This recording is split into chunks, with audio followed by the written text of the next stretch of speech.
You might wonder why it says it's a talk to Humber Heights on the 26th of January 2022. I'll let you know that this presentation was put together for Humber Heights. Now, Humber Heights is a retirement home where I currently live, and I'm here because this is where my wife can get a lot of good care. Anyway, we have lectures from time to time here, and I offered to do one on philately. And I realized that the people that I'd be talking to really know very little about philately. And I wanted to show them that there was a lot more to it than perforations and watermarks and printing flaws. So that was the motivation behind it. And you will notice that it's geared towards the non-philatelist in that there's not a lot of philatelic details in this presentation. There's a lot more about the people. So I have to tell them what stamp collecting is, and that it developed into postal history with the study of routes and rates and so on. And then nowadays, a much bigger aspect is the social philately, which is the human side of philately. And it's all of the above, including the stories of the writers, the officials, and the addressees, and so on. And that's what we're talking about tonight. So the first person I'm going to talk about, Joseph Addy, who was a fraudster, and he lived in England from 1770 to 1852. And his modus operandi was that he got lists of unclaimed balances from the Bank of England. And then he looked through directories and found addresses of people with similar names. They didn't have to be the same, just something a bit like it. And then he sent out letters asking for £1 for information which would lead to something bigger.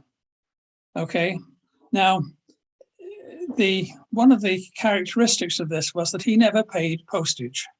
He sent all his letters out unpaid, and he only accepted letters back if they were prepaid by the person who sent them to him. There's one of his letters here from 1829. You might be able to read the script or you might not, but I do have it transcribed here. The undersigned is able to inform you of something he believes to be to your advantage on receipt of 20 shillings now, and something more at your discretion when £100 is recovered for his trouble, respectively Joseph Addy. And he sent out hundreds of these letters, and eventually he was sending out thousands of these letters. Okay, and they're all more or less the same. In the 1830s, he got into trouble with the post office.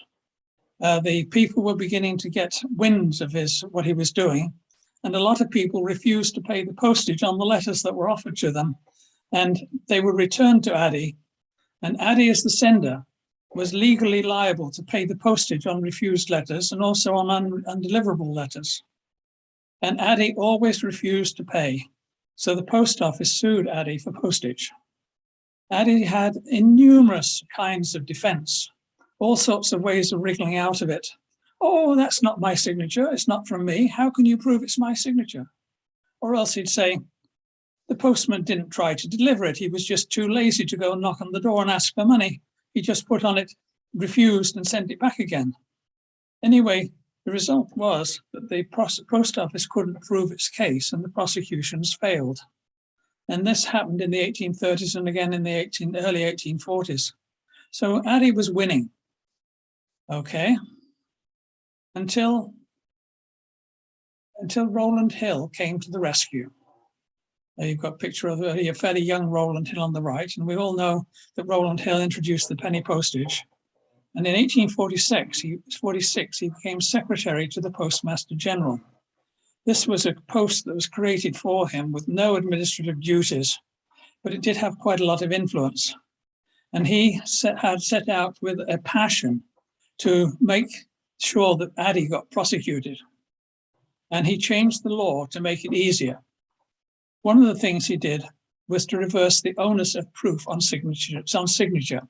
So if there was a letter that said Joseph Addy at the bottom, then that was to be presumed to be from Joseph Addy, unless Addy could prove otherwise. So the post office didn't have to prove it was his signature. It was just that it was his signature unless Addy proved otherwise.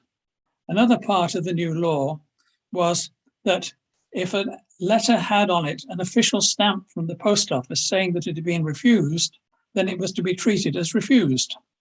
And here is a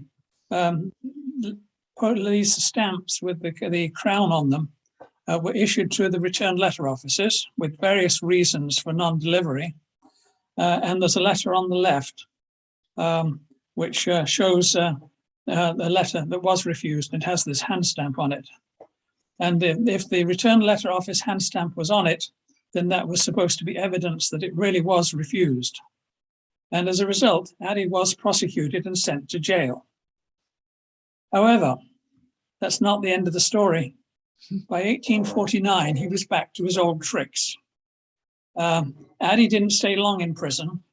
He got out by claiming that he was in ill health, and that he was an old man and he was very weak and feeble, and he promised not to reoffend, and so on and on and on. But so they released him. But later on, he was still doing the same thing, except that now his letters were printed. And there's one of his printed letters here. This is from 1849. And I won't read it all to you. It's got the same general tone, except that now he puts in references to notable people who he says would vouch for him. Sir James Duke was one of the magistrates in London. Sir Herbert Jenner Fust was a judge. They were real people, but I know for sure that Addy did not have permission to use their names. Now here is a section from the letter just to give you an idea of the extravagant claims that he had. The Right Honourable Sir Herbert Jenner Fust, the Judge of the Prerogative Court, London, and therefore the first judge in the British Empire, attended to my notice and received £10,000, which neither himself or his heirs ever would. Now in 1849, £10,000 was a lot of money. Addy got prosecuted again several times and spent short times in jail, but he kept on doing this. Every time he promised not to do it again, but he always did. And he died in 1852. So that is the story of Joseph Addy. So let's go on to somebody with a slightly better kind of person. And this is George Smith. George Smith had a long career in the post office. He started in 1839 as a junior clerk in the dead letter office. From 1858 to 1891, he was head of the return letter office in London, and he was responsible for almost all of the processes and proceedings on setting up return letter office procedures throughout the country. Anyway, there's a picture of him on his 90th birthday. He wrote a book after he retired, and the book was called Half a Century in the Dead Letter Office. And I have a copy of that book, and it's been very useful. It was a very good source of information of a sort of anecdotal kind for my book, which I did with Bob Galland on the return letter office. I bought the book about 20 years ago. So we'll have a dip into it for a few bits and pieces. But first, we'll take a little side trip on the wreck of the Colombo. They've got a picture of it from the Illustrated London News here. It was in November 18... I can't see it on my screen at the moment. Anyway, it sailed from Calais in Ceylon, and it was carrying mails from Australia. David Foote, please notice, it was mails from Australia and from other places in the Far East. On the 19th of November, it ran aground in a rainstorm on an island called Minicoy Island, which is just off the coast of India. There was no loss of life, but all of the mail was in the ship when it went down. But by December the 10th, they'd had a salvage operation, and they managed to pull out 530 boxes of mail. And by late December, the salvaged mail started to arrive in London. Many of the London Colombo letters were handled in the London Return Letter Office. We know that the Return Letter Office was allowed to hire 2 extra clerks to deal with the Colombo mail. And I'll read some of this letter, this part from his biography. When a wrecked mail was fished up, it was first sent to the foreign section in the London GPO.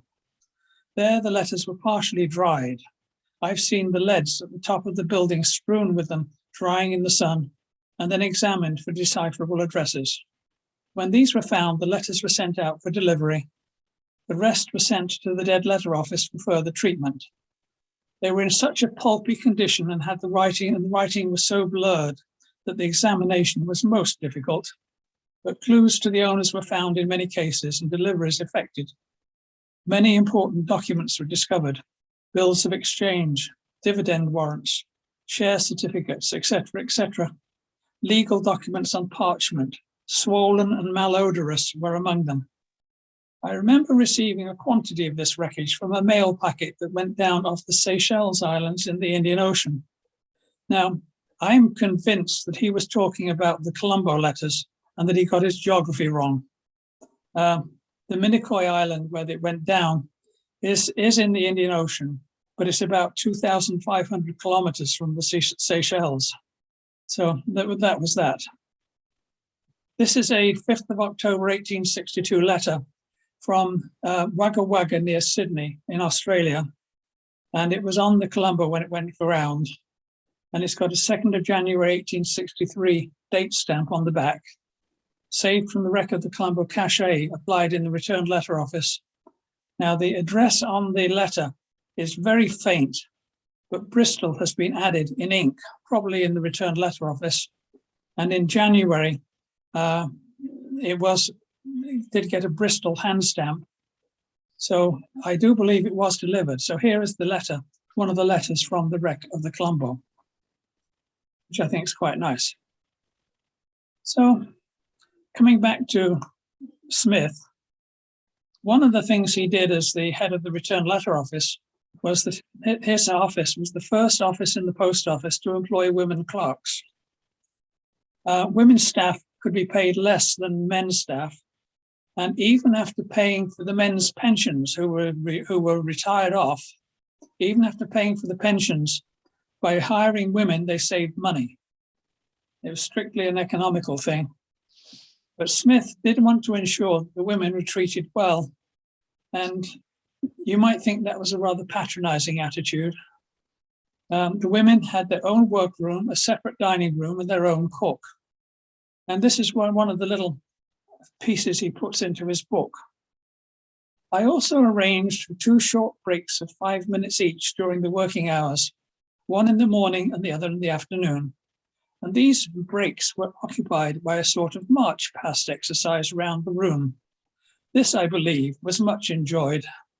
I found that rather quaint.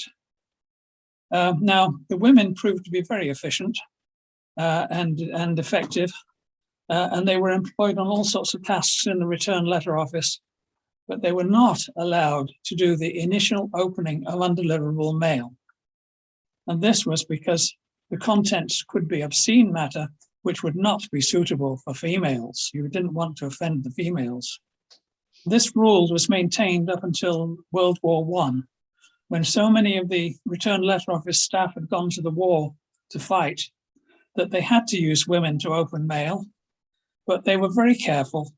They only allowed married women to open the mail because they at least would know something about the facts of life, whereas the poor little unmarried women could be really shocked by anything they might find in these letters. So that was the women in the return letter office. And this is a picture that was in the Cassell's Saturday Journal in 1889, which shows the female returner's room in the returned letter office. And there is a character standing near the back with a beard, which I believe to be Smith. It looks very much like him, but I don't know that for sure. Then in 1891, he had to retire. And this is his description of how he retired. Again, I find his turn of phrase quite nice. Down to 1891, there was no hard and fast rule as to the age of retirement, but in that year it was decreed that at the age of 65, retirement should be compulsory. That decree sealed my official fate. I was then 73 years of age, 8 years beyond this limit, and I was requested to prepare my superannuation papers. Certainly, I was no longer young, but I did not feel a bit old or incapable. But go I must. So I filled in the usual form, giving particulars of my service. So there are a few snippets about George Smith. So we'll go on to somebody else a bit closer to home. James Beattie. This is a letter from England to James Beattie in 1885. It's a postage due letter, but that's not the point of having it here. James Beattie was the mayor of Toronto from 1879 to 1880. He was a federal MP for West Toronto from 1880 to 1887, and he supported prohibition. There's a letter inside that envelope, which is in a bit of a scrawl. It's from somebody called Rick Sims in the British Museum. And this is what the letter says. The notice of your bill for the prohibition of spirituous liquors has reached me. I trust you may succeed in carrying it. The curse of this country is drink. But there is too strong an opposition to the introduction of any stringent measures in the House. And unless people can be persuaded from it, I fear there is no remedy. Your name is frequently mentioned here, and we read with much pleasure the announcement of Miss Beattie's successful debut. All are well at 29 and the house is fairly full. Mrs. Sims joins me in kindest regards to Miss Beattie and yourself. Now there's some illegible greetings and Rick Sims, and there is a PS. Do me the favor not to forget me should opportunities arise. And Rick Sims is also looking for work. Inside the letter is also 4 pages of printed testimonials. This is just 1 page here from 7 prominent people. And Rick Sims, you can find out, he was on the staff of the British Museum from 1841 to 1887. He was a transcriber in the Department of Manuscripts. He was said to be proficient in Latin, Greek, and French. And he sent these testimonials from prominent people saying what a nice job he'd done on researching their ancestry and their documents and whatever. And the people included the Marquis of Bath, Lord Claremont, and the Earl of Arran. So that's Richard Sims. But Beattie hasn't been forgotten in Toronto. If you go into Parkdale, you'll find that Beattie Avenue runs north-south, runs south from Queen Street to King Street, about half a mile east of Roncesvalles Avenue, and that's Beattie Avenue. And partway down Beattie Avenue is a Beattie Avenue parquet. And on King Street, overlooking the Gardner Expressway and the railway and the Boulevard Club, is a small parquet called Beattie Boulevard Parquet. So Mr. Beattie has not been forgotten. Okay. Now we'll move on to something completely different, as they would say on Monty Python's Flying Circus. And we'll go to Southern Rhodesia. British, this says across the top, British expansion into Matabeleland. Now, Matabeleland was part of South Rhodesia, which is now Zimbabwe. And let's have a bit of history first. In 1890, the British South Africa Company marched into Mashonaland and established Salisbury. In 1893 to 94, there was the first Matabele War. Bulawayo, the capital of the Matabele chief, was captured by the British South Africa Company. And the 4th of November, 1893, Bulawayo was declared to be under British South Africa Company rule, though I doubt that the chief of the Matabele actually agreed with that. Anyway, March to May 1896 was a second Matabele War, and Bulawayo was besieged. The war ended in October 1896, just over a year before this card was mailed. This is a card from Bulawayo to London, and it's in 1897. And it's a Mashonaland postcard, even though it was mailed in Matabeleland, because Matabeleland you were allowed to use Mashonaland postal stationery in Matabeleland. But note the date. It was 12th of November, 1897. So a bit more research came up. And one of the areas of research was the Cape Town to Cairo Railway, which was promoted by Cecil Rhodes. Cecil Rhodes was the Prime Minister of Cape Colony. He was also a businessman, and he was also a rabid British imperialist expansionist person trying to expand the British Empire. And his reputation has been pretty much shot to pieces, I think, now. Anyway, large sections of the railway was built, and some of them still operate, but the whole railway was never finished. One of the places it was supposed to go was over Victoria Falls, and this is a picture of the bridge that was built to carry it over Victoria Falls, which I took myself in 2011. It's quite a nice picture anyway. Anyway, the last 600 kilometers from allowing it to reach Bulawayo were built in 8 months. Can you imagine trying to build 600 kilometers of railway in Canada in 8 months now? You'd have to have environmental assessments, public hearings, there would be protests, all sorts of things. It would never happen. But anyway, back then they didn't care about things like that. The railway reached Bulawayo on the 4th of November, 1897, 6 days before my card was written. And this is what's written on the card. I arrived here last week for the railway festivities, hope to return to Joburg, that's Jayburg, that's Johannesburg, in a few days. Very interesting time. A fact to be noted, many new arrivals from English is what it seems to say, though it probably just means from England. Anyway, this is written very soon after the railway reached Bulawayo, and I rather like that card. And we will go on to something different again. And we're back into the United Kingdom.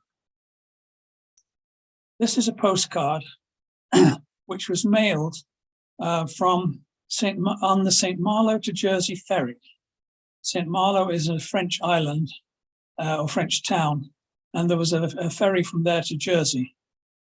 And it's got a Jersey mobile box cancellation showing it's posted on board. It's got a pack quote marking which validated the French stamps, and it's underpaid, that's not the point of this at the moment. The point at the moment is that it was addressed to Miss R.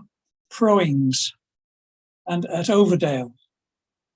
And who was Miss R. Proings?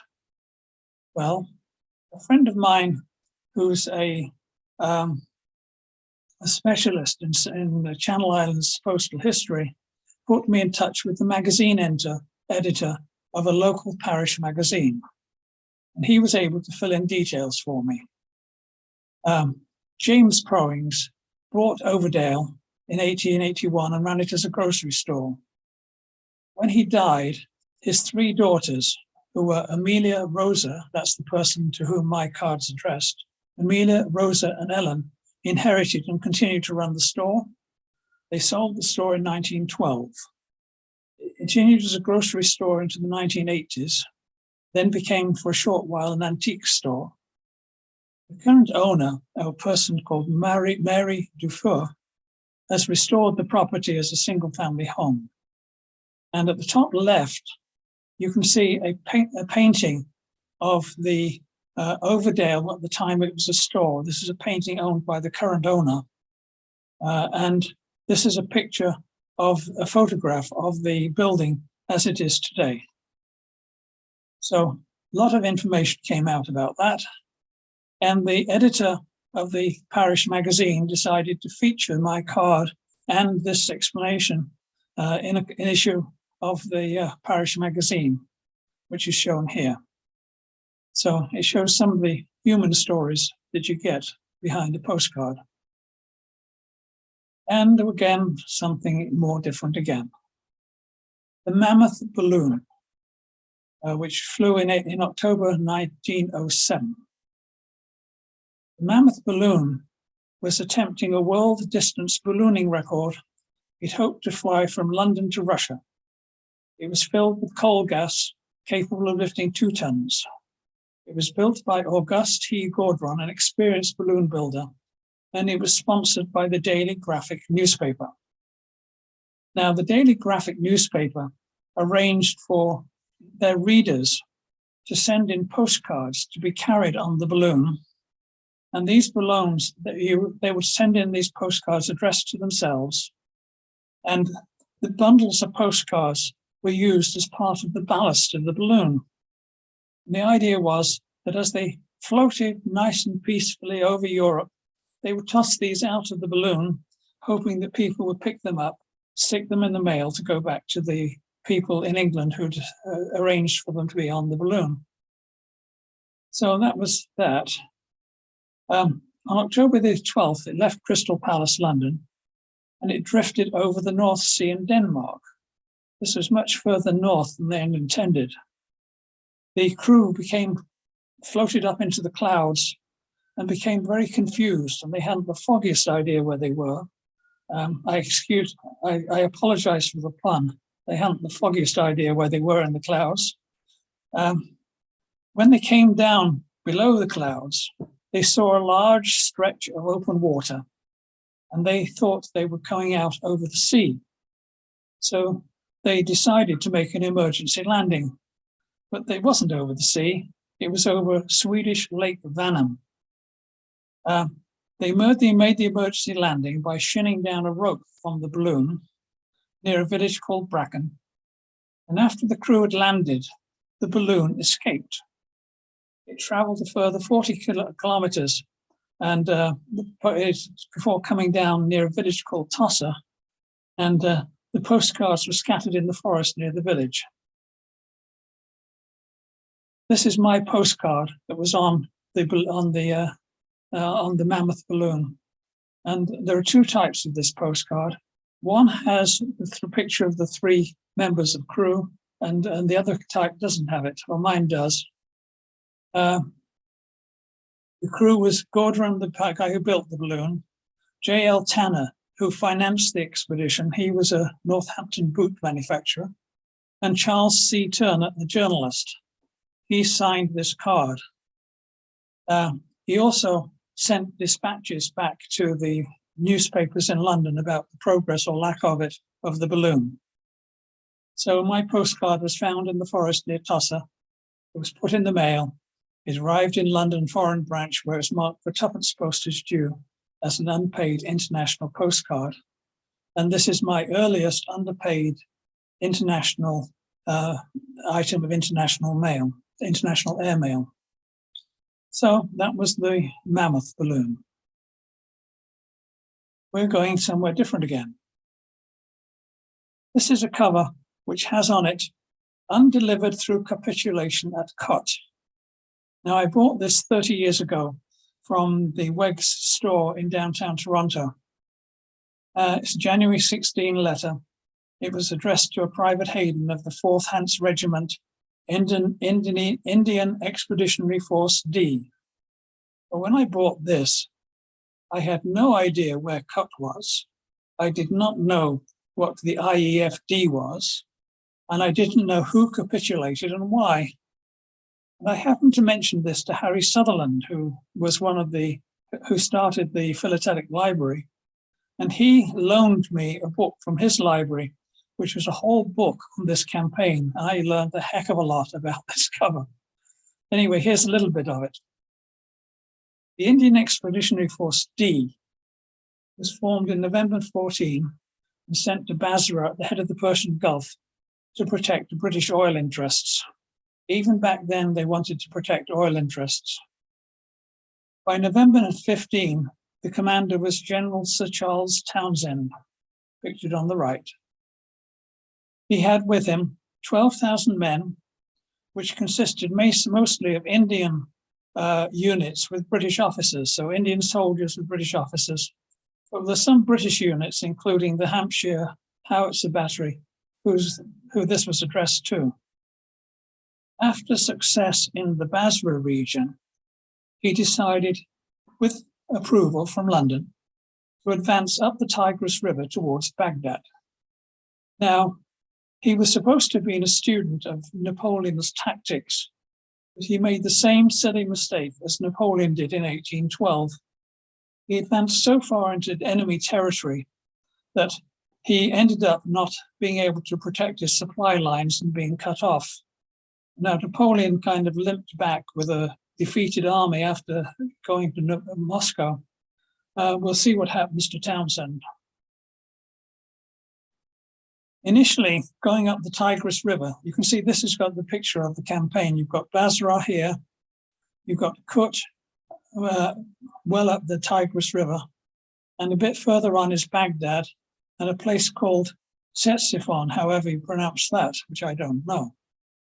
Initially, they met very light resistance and they advanced very fast up the river until they got to this place just south of Baghdad, where they ran into a prepared defensive position. The Turkish army had dug in defensive works and so on, and the British couldn't get past them, and they had to retreat to Kut.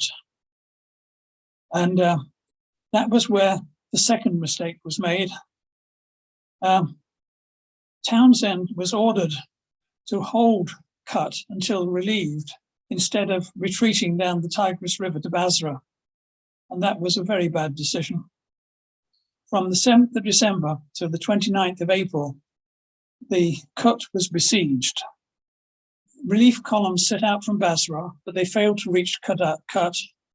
In the relief efforts, and now listen to the number of people here. In the relief efforts, 30,000 men were killed or wounded. I think that's an incredible number. In Kut, there was dire starvation. They had to eat anything that was available, and they ate everything, including their horses. The British tried to drop food by air, but it wasn't enough. And on the 29th of April, they surrendered. 13,000 men were taken as prisoners of war. Now, that included British soldiers and Indian soldiers. And the conditions in the POW camps were atrocious.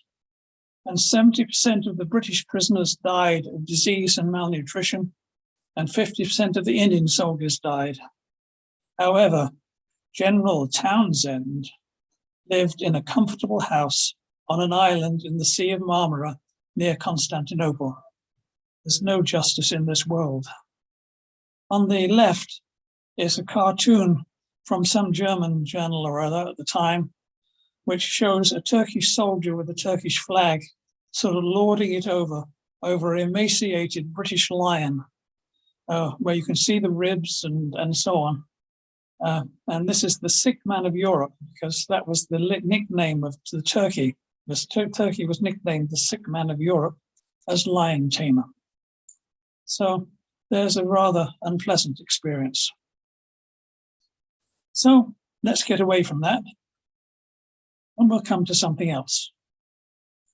This cover has a cachet on the bottom, which is reproduced up here in larger, and it has got a seal of the return letter section on it. And it was the cachet and the seal that caused me to buy it.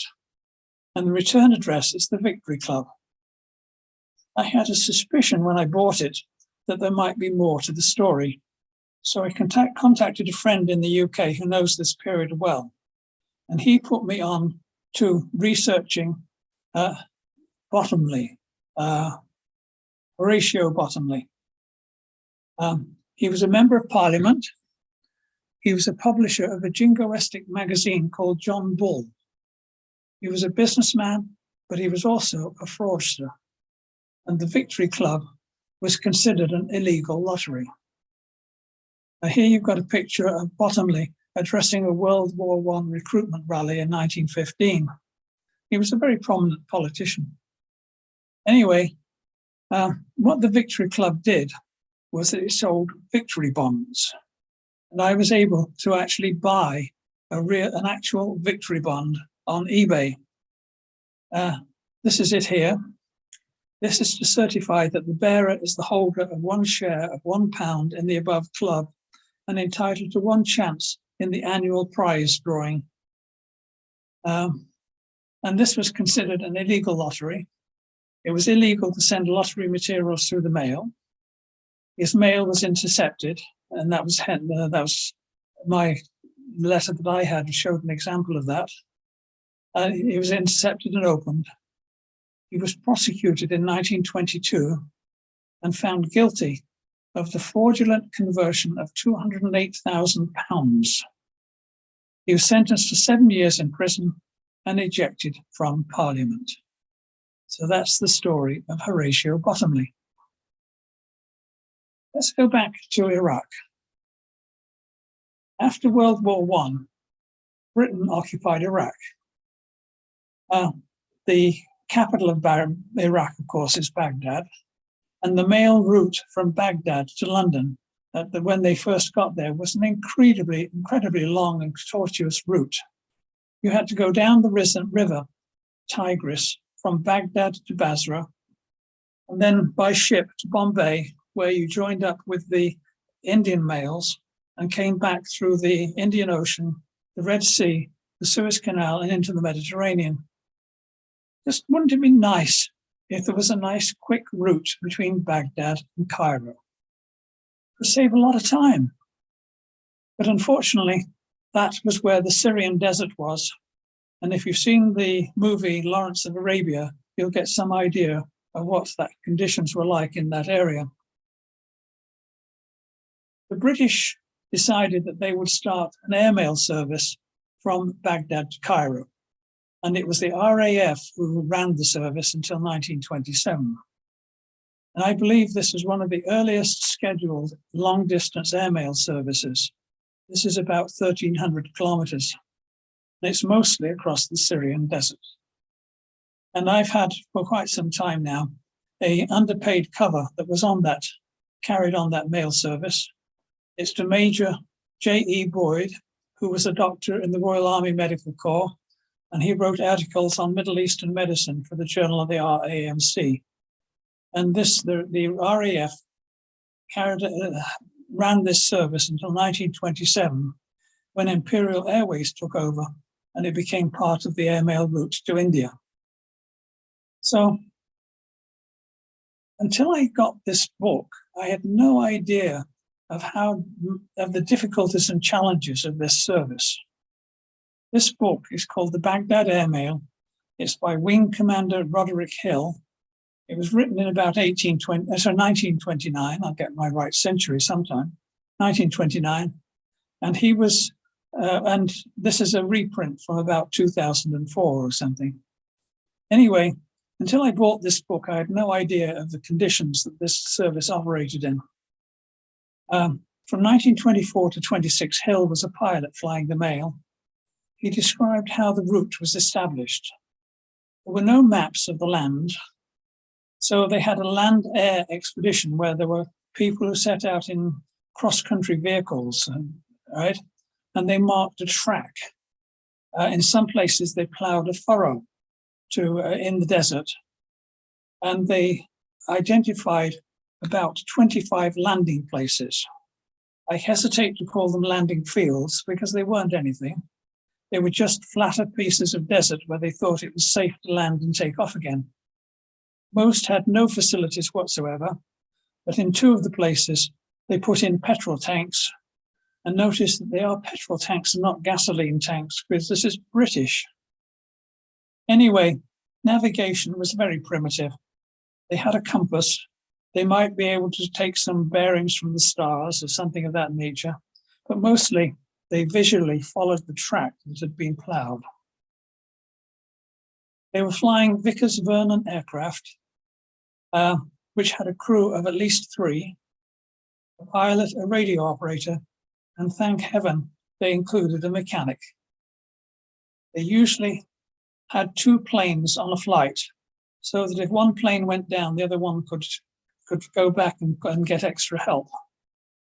They had many forced landings, headwinds, bad weather, mechanical failures. And the mechanic was really necessary. They'd figured out even how to bring in a replacement engine by air and have it installed in the desert. So the mechanic was necessary. And if they had to stay overnight, as they did from time to time because they were held up by headwinds, they could sleep in the desert landing place by just unrolling a sleeping bag underneath a wing. Very primitive. Now, Hill's book has in it some what I call purple prose, very elaborate and over-the-top descriptions. And here is an example of his description of the desert. The lower sky was amber and copper, the ground green, old gold and madder. The whole was a very rich and soft colour, harmony. There was a cherub, cumulus sky. All the broken cumulus was like leaping cherubim, dynamic and full of life and intense rhythmic movement. There was also a light pink flush on the far cliffs beyond the Dead Sea. Then in front showed the clear-cut, picked-out shadows in two tones, the soft, flat, lighted plains and the deeper tones without detail and endued with throbbing colour of range upon range of escarpments coming down from the sea. As I said, very much purple prose. And he also put into his book little sketches of things. So I think we are coming towards the end, and we are. And my last item I wanted to show is the one that I don't own. Some of you, many of you will know Joe Trousey, and you may have seen this item before. But in 2006, Joe Trousey sent the Queen an invitation to his wedding. And I thought this was a lovely way to end a presentation to a group of non-philatelists. That's why I put it in. Here's the envelope which contained the reply from the Queen. And it's got a machine cancellation and franking from Buckingham Palace. And the letter inside says, "Dear Mr. Trousey, the Queen wishes to thank you for the kind invitation to your wedding to Miss Wendy Fudge on the 5th of May. Although Her Majesty is unable to accept, your thoughtfulness is much appreciated. I do hope you will both have a very happy day. Yours sincerely, Annabel Whitchurch, Lady in Waiting." Now, when Joe had received this, he said that he didn't know what he would have done if she'd said yes.